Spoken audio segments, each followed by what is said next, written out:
Too late. I think that even Jacques Vallée is going to hate me by now.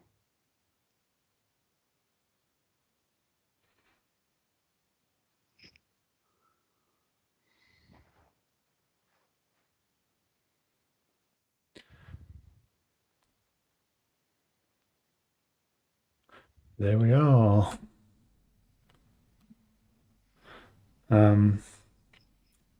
Just going to send you a link to the YouTube.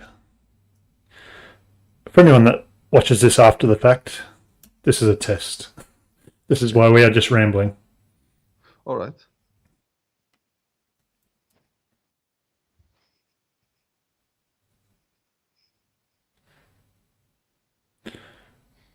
Okay, I'll send you a link to.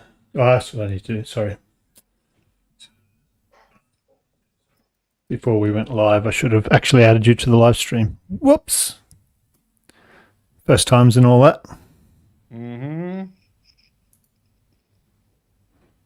So you sent the link through Skype's chat? No, I'll send it via Twitter in a sec. I'll just fix this. The fact Okay. that you're not actually on the live stream before I.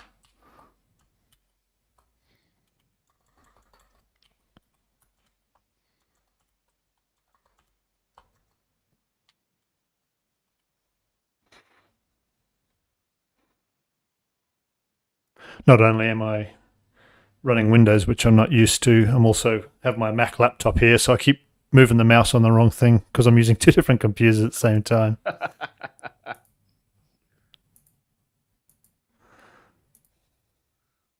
Reminds me of that joke that I recently saw on Twitter. Alexa, why I'm so bad with women? I'm Siri.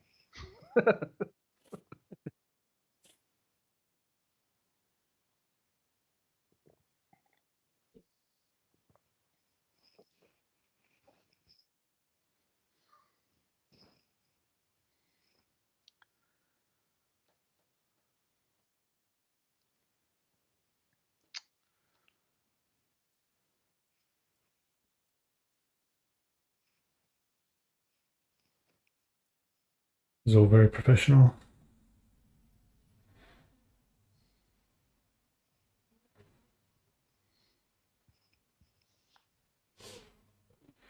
I bet you. Sorry, you're not turning up, that's all, but I think there is a setting in Skype that I need to change. Mm-hmm.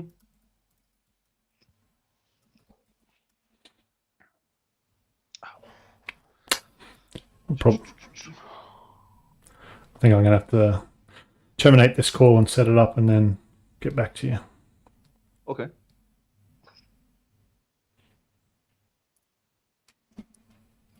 Sorry. Mm-hmm. Okay. Just.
We're back.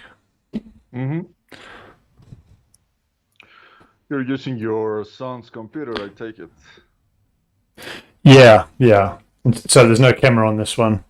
I am using my phone for streaming some video, but there is no actual webcam or anything on this, so I can't Skype you at the same time. Mm-hmm.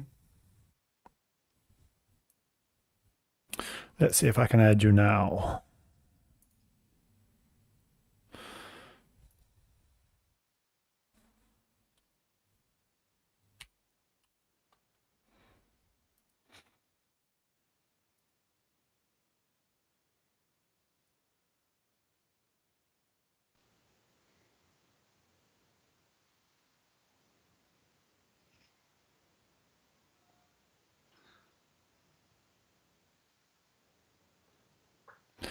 There you are. Just need to put you in your box. Like a cat.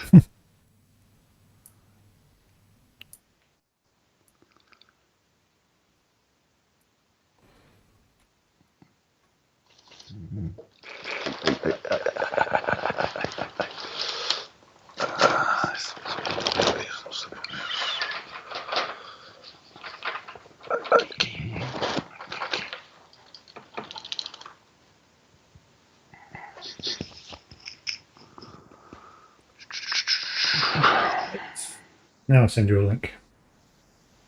Okay. There will be a delay. There's always a delay in streaming. So, Yeah. and you won't want to have your audio up, otherwise you'll be getting an echo probably.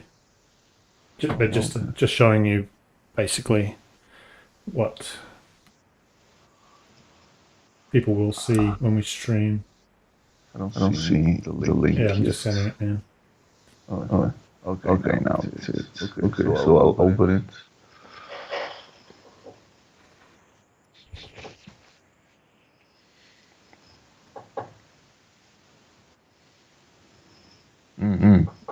Okay. Yeah.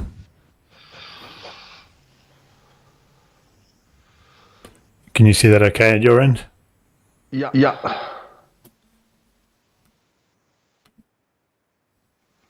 It's, everything's moving okay.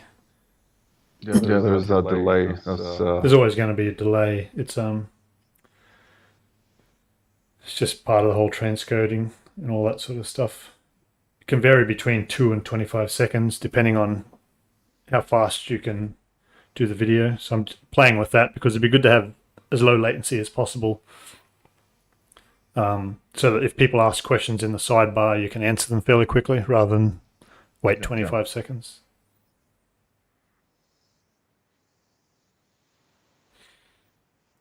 Now, if I play this video, do you hear it? Fast forward to years later, I had moved out to Las Vegas and had, left Los Alamos and, went on to other things. Yes. And You can hear that okay? Yes. So you can sit there and go, bullshit. I'm just going to listen to how it comes across on the computer. Just hang on. Mm-hmm.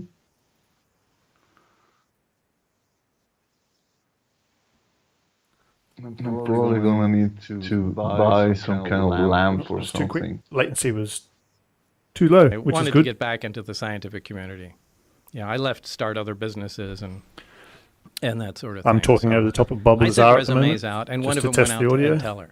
And Mm-hmm.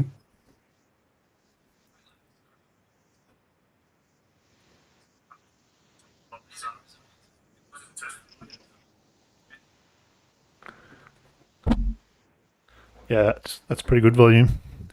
If I go for those settings normally, can you talk so I can hear you?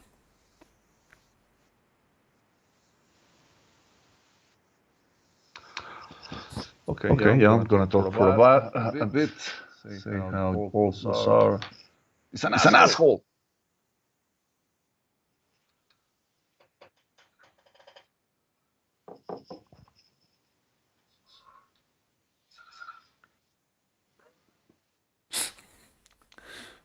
That's okay. There's an echo on yours. Do you have that video playing? No, it wouldn't be from that. No. I wonder where it's. Oh, it's probably coming. No, it's on pulse. Maybe it's coming through this. Maybe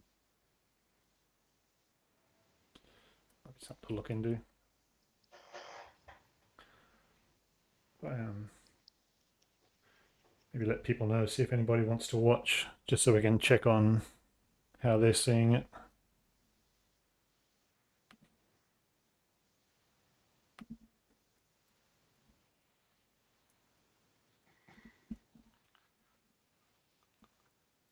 So can I like close the YouTube? Yeah, you don't need to watch that. I was just checking that you could. Yeah. You're seeing it okay at your end. All right.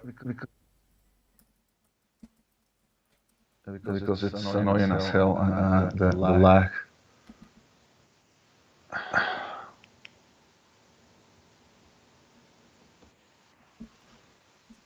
Oh, choose screen to share.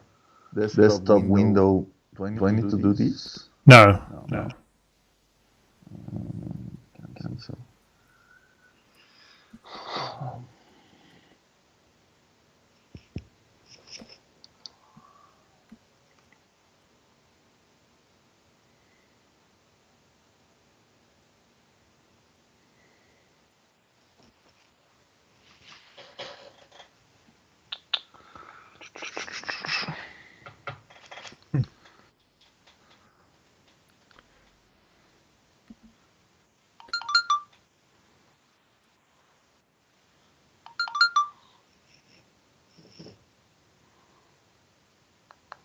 It's very quiet. I'll let Bob talk for a while. Referenced our meeting. Okay.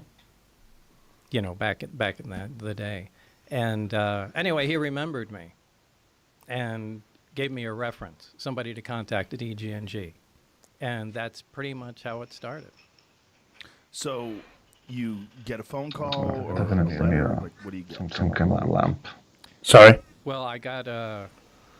What'd you say then? Probably when we do this, I probably need to install a lamp or something because it's too dark here, and the lights that I have, it's too overhead. Yeah. Can use some of that Amazon gift certificate. Maybe even to buy like a ring light or something like just something that sits behind your monitor and illuminates things a bit. Okay. Because we're going to be super professional.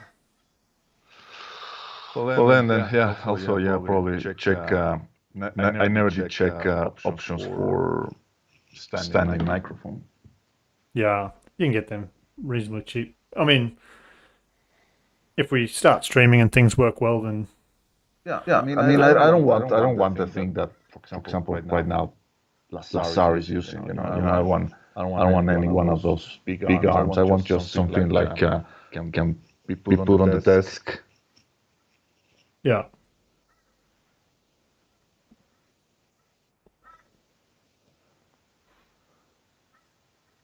And of course, if we do this when it's my, I don't know, daytime, my time, I don't know.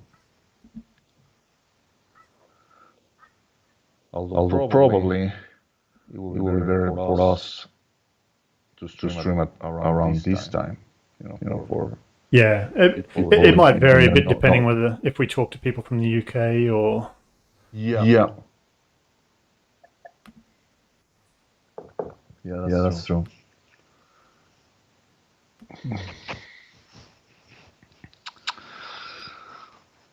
So how about we get Jack Valet to try to have him explain to us what's the deal with this book? We could possibly do that once I actually become proficient at all this technical.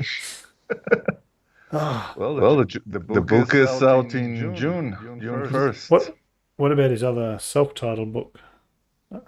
Might have asked him about that too. He had one that was supposed to come out this week, didn't he? Sorry? Didn't he have one that was supposed to come out this week? Yeah. And it was postponed. They changed everything. Like I said, they changed it. They changed the title. They changed the cover. But people say that the cover that appeared on Amazon was just a placeholder. But the biggest surprise is that now he has a co-author, Paula Harris. So is it the same book, or is it that a different thing that he's contributed to? I think it's the same book. I mean, it's the original title was The Best Kept Secret, and now the latest title is Trinity, The Best Kept Secret. Right.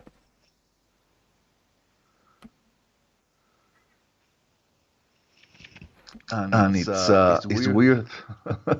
It's weird that I thought that the book was going to be about his analysis of all these alien samples he apparently gathered from, I don't know, Argentina, Brazil, and whatnot. But now it seems that the whole focus of the book will be about this alleged crash that happened in 1945, like 2 years before Roswell. Yeah, we should definitely talk to Jacques. If he wants to, because I don't know, I think people are trying to get a hold of him, and I think he's playing his usual game of not being accessible. I don't know. It's weird. It's like the book has a blur by Paul Hellyer. You remember that guy? Yeah. You know, I mean, not exactly Mr. Credible. exactly. I mean, totally. You know, a guy who buys every cockamamie alien conspiracy story he finds on the internet, and you want to have that guy, praise your book. I don't know. I mean, he also has Christopher Mellon, so okay, that's sensible, justifiable.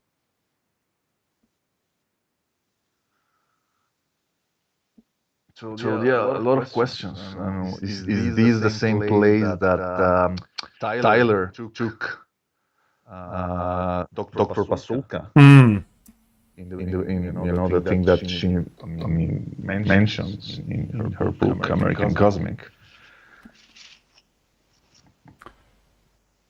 Nobody wants to live stream with us.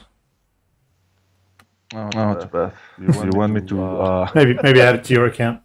Nobody wants to. None of my friends want to join us. Maybe I could just tell David Metcalf and Greg Bishop. Yeah, or just ask anyone on your Twitter account if you want. Yeah. Let me just use that. A ver. So what link should they use? The one I sent in the message. That one. Yeah. Sorry. Así lo puedo copiar. Copy.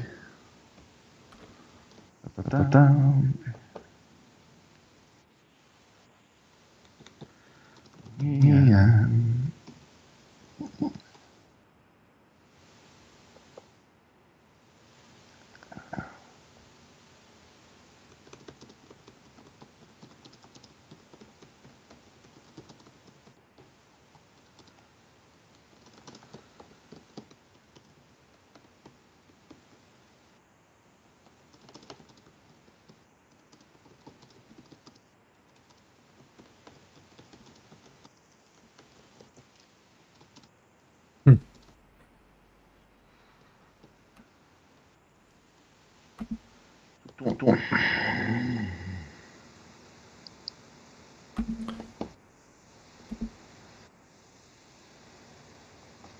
I think I did that. Okay.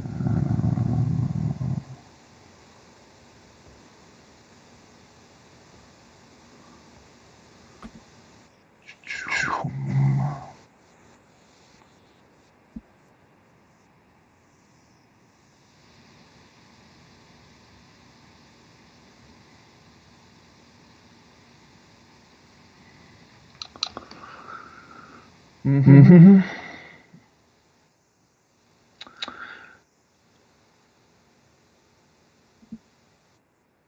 Another interesting thing that happened is that did you ever read Nick Redfern's book Final Events? No, I haven't. It's good. Is that a recent one? No, not that recent. I think it's 10 years old. But so it's about this thing called the Collins Elite. That was supposedly some kind of secret government think tank that studied the UFO situation. So these guys concluded that the UFO phenomenon was real, but here's the twist. They also concluded that it was demonic in nature.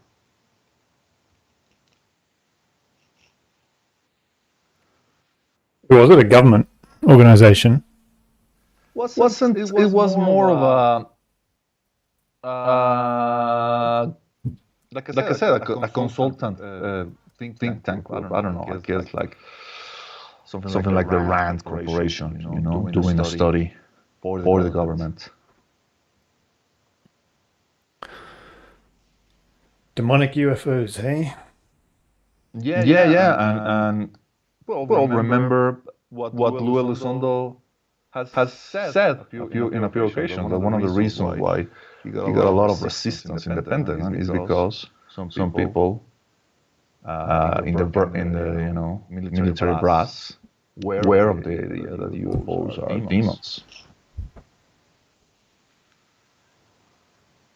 And here's the thing that Nick recently told to Erica Lux in her podcast.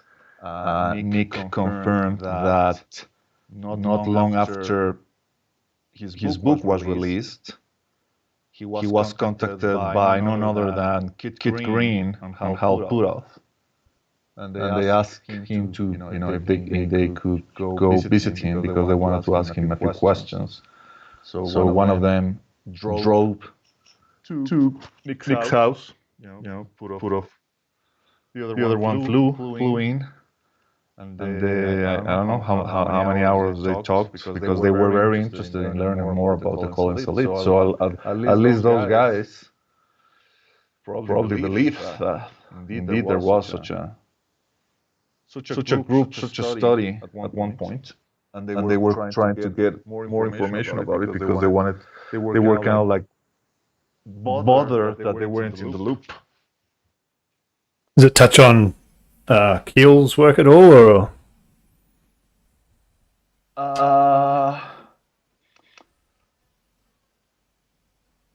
Well, not exactly. I mean, like for example, these guys. One of the conclusions is that the Roswell event was staged, but not staged by the government. Like it was staged by the demons, and they like transmogrified all these sorts of materials to give the impression that there had been like a spaceship crashing in the desert. And the other thing is that there's these guys were trying to use remote viewers or some kind of like psychic because they wanted to get into contact with these entities to maybe try to get arrange a deal with them. It's a great idea, right? And according to Nick, according to the information that he was given, some people died as a result of that. Like they got brain hemorrhages or something. So one of the things that these guys also concluded is, and this is something that Whitley Strieber has speculated about, the idea that Strieber thinks that one of the reasons the government began the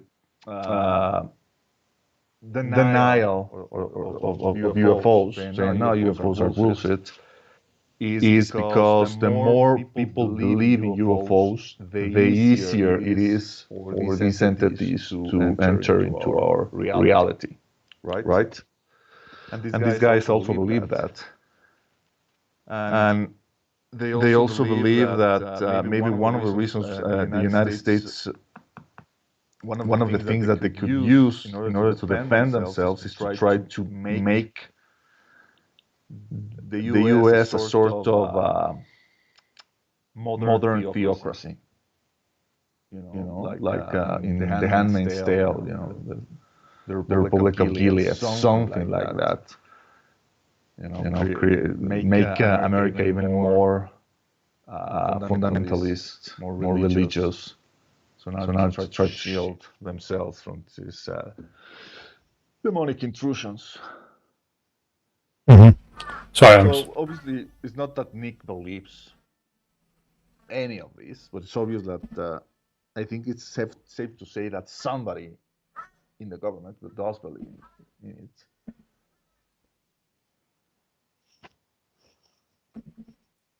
Sorry, I'm just working on an audio issue at the same time. Sure. So I don't know. When I read the book, I was kind of like fascinated. Like it says that one of the reasons these guys started to go into that direction is because they interviewed people who had near-death experiences. I don't know, and I don't know if this is something that you might have encountered in your MD research, that some people reported, like after they had their near deaths, that instead of the typical situation of the tunnel of light, the being of light, the life review, like meeting your dead grandma and all that jazz, that these guys saw instead like this something like almost out of the Matrix movie, this desolate realm in which they saw that these entities were using human souls as as an energy source. Things are getting wild. Yeah. Sorry, I'm just going to test something, RPJ. For those people who have joined the channel, can you just let me know if this audio comes across okay? What did I get? I got a letter initially. Do we have people now in the channel? Yes, we have people. If you go to RPJ, if you go to the YouTube link and just keep your audio off, you'll be able to see the chat in the side channel. Okay, let's do that. In Las Vegas. And did they give you any sort of job description of what you were applying for? They said it was for I can't remember exactly what they did. This was a long time ago, but I think it was advanced propulsion or something like that. Yes. Something relatively generic. Apagar. Okay, so I muted. And yeah, RPG is a lot quieter. Yeah. So the issue for me is, sorry, folks, I'm still trying to work out OBS exactly, and what's happening is that RPJ is coming through my desktop audio, but then he also has his own channel, and I turned off his own channel, but I'm not sure how to get his mix right in the desktop audio because there's multiple things in there. Another thing for me to work on. This is why we're testing. Yep. Test. How many rockets Elon Musk had to explode so he could actually have one of them, do the vertical landing thingy. Exactly. Very cool. We're exploding a rocket right now. Yeah. Okay, well, I'll add that to my to-do list for after the fact. How to separate Skype from desktop audio.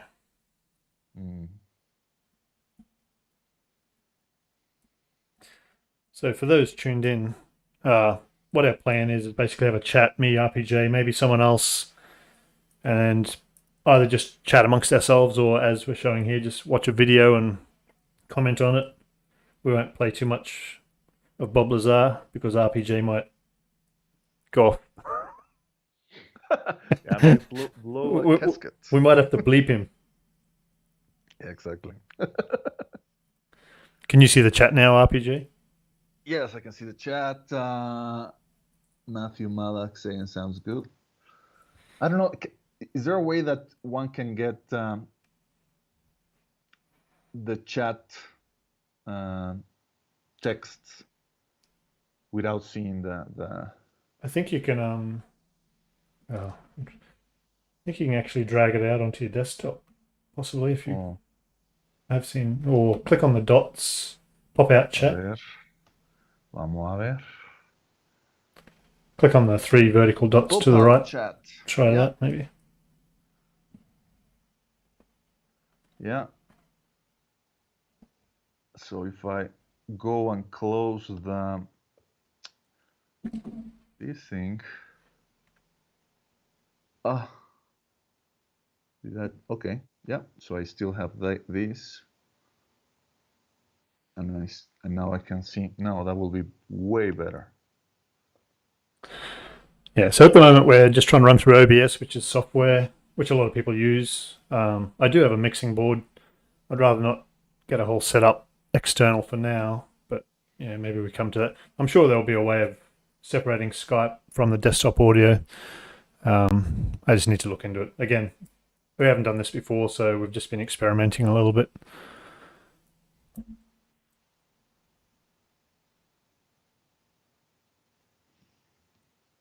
So, but everything else seems to be pretty good, I think. One of my problems with OBS so far. So OBS is software for streaming and for mixing various sources into the stream. One of my problems with OBS is it doesn't seem to be any real good way of listening to your outputted mix, which a mixing board would help because you could just listen to the output basically. But yeah, in OBS you sort of have to listen to the YouTube stream, which is delayed, and which you're not actually, with my headphones on, I'm not listening to. So it is one thing. Does anybody have any questions while we're sitting here doing nothing? Me just writing notes. Now's your chance. Feel free to ask. Yeah.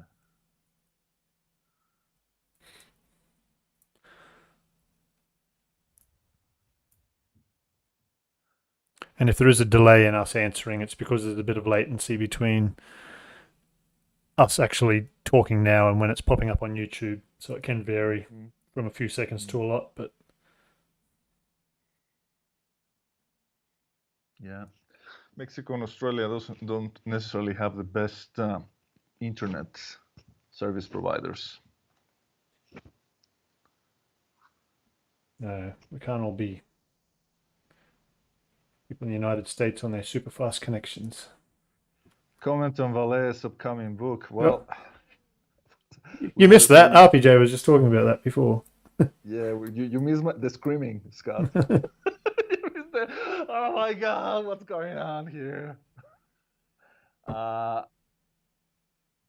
We're puzzled. I mean, I'm puzzled. I don't know what the deal is with this situation. First, I thought, okay, the book disappeared from the Amazon store, and everybody thought, well, maybe the publisher realized that releasing the book just like as an ebook and not a paperback option was not a good idea. So maybe that's the reason why they made it disappear. But now we learned that not only have they changed the title and the cover, they're also adding You're on camera. You're on camera. Paula Harris. And it's not that I have anything against Paula Harris. To my study of the phenomenon, she was or is kind of irrelevant. Like whatever she's selling, I'm not interested in buying. And the fact that now Jacques seems to have joined her in these last what in all possibilities his last book is weird, kind of troublesome for people, some of us who are big fans of Jacques Vallée. To me, he's my hero. To me, he's the best ufologist of all time, period. I put him above J. Allen Hynek even. And I really feel he might be putting his legacy into risk, with this last book. Yeah, and strangely never listed her the first time around. Yeah, some people say that maybe that was, in order for not to have spoilers.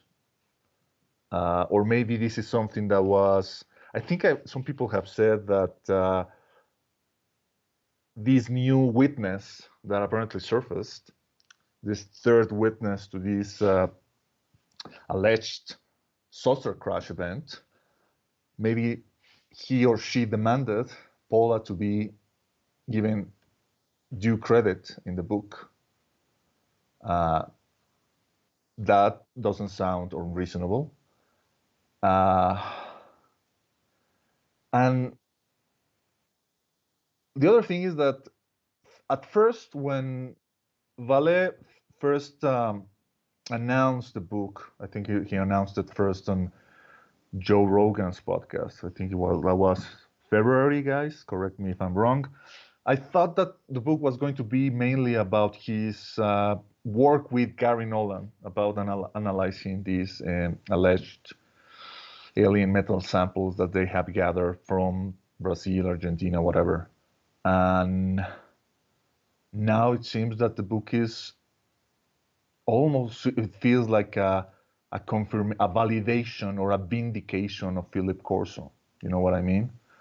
Like when Vallée, at answering the question of James Fox, when Fox asked him if he believed in Philip Corso's story, and Vallée point blank said, "I do."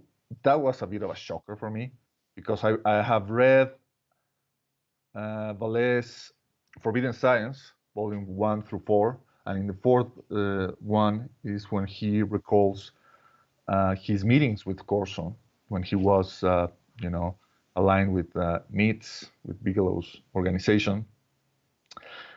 And you read the book, the journal, you get the impression that Vallée didn't really believe in the story that Corso was saying, but he thought that Corso was credible. Kind of like in the idea that maybe Corso was given some kind of like disinformation in order to make him not credible, not a reliable source. And this is something that if you have read Adam Gorightly's recent book, Sorcerers, Spooks, and Cook, this is a very common tactic among intelligence organizations, that they give a potential whistleblower, they insert a bit of damaging information that will make the person lose any credibility among serious researchers. So I think that I believed at the time that Vallée was of that opinion with regards to Corso. But now it almost feels like we're back to 1997. You know what I mean, guys? Like we're back to,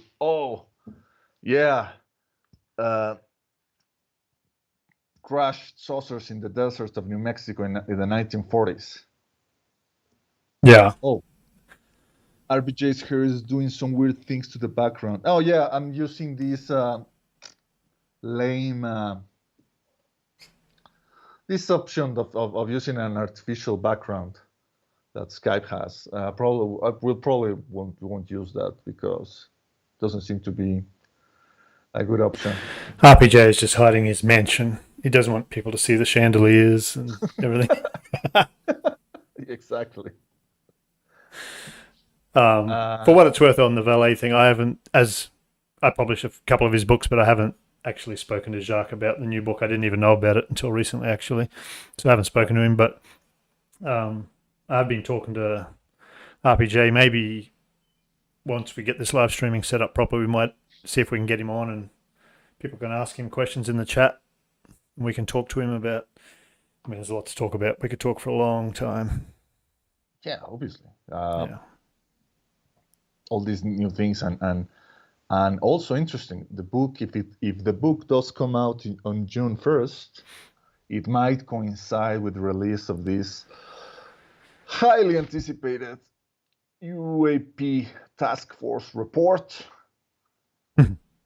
that a lot of people think will finally confirm the existence of unidentified flying objects. I don't hold that hope. I fear it won't come to that.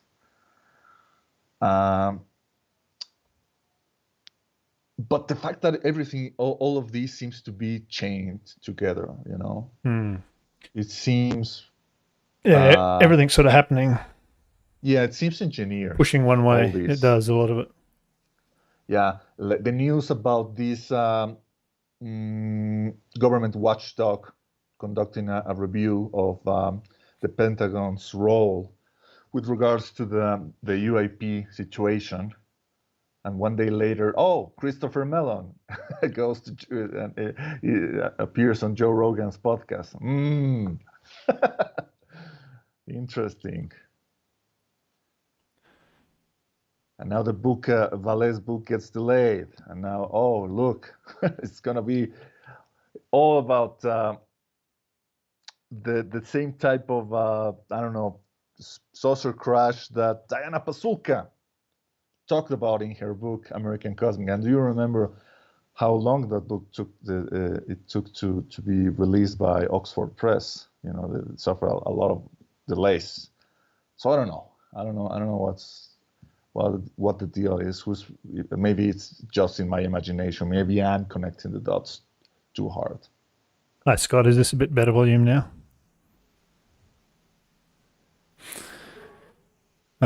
Just a heads up too, I've got to wind things up. I have to take my daughter out in a few minutes.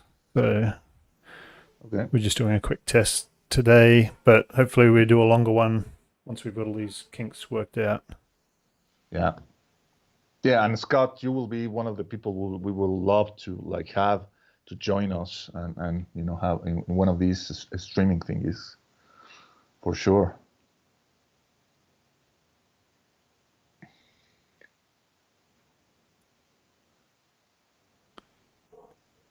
Yeah, the audio mix, I think, is going to be one of the trickiest things to get right. Yeah. So, yeah, if anything is wrong and you're watching any of our streams, just tell us and I can change the mix on the fly. Mm-hmm. Okay. Well, I might wind it up now before my daughter sticks her head in the door again to remind me. Thanks to all you guys for just popping in and helping us test that out. Appreciate it very much. And as I said, hopefully in the future we'll have more interesting guests. We'll do some interviews on the fly. You guys can ask questions, etc., etc. Mm-hmm. I think it's good new aspect to the Grail that we can get a bit of interactivity and talk people and give people the opportunity to ask questions as well. Yeah. Yeah. Exactly.